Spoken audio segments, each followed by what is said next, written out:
බොහෝ ශ්‍රී ලාංකිකයන් අතර ශ්‍රී ලංකානු කොටියා දෙවියා සහ ව්‍යාග්‍රයා වෙන්කර හඳුනා ගැනීම සම්බන්ධයෙන් මතභේද පවතී.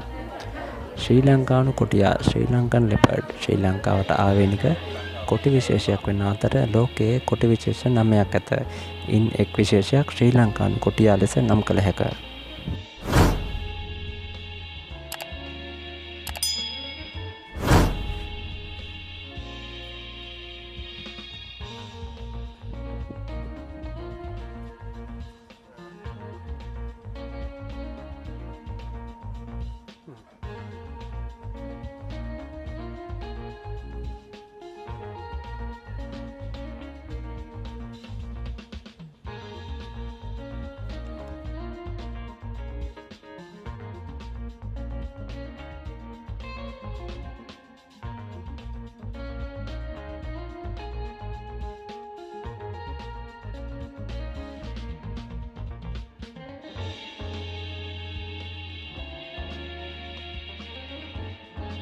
ව්‍යාග්‍රයා ටයිගර් ශ්‍රී ලංකාවේ වාසය නොකරන ඉන්දියාවේ වාසය කරන ව්‍යාග්‍ර වර්ගයකි.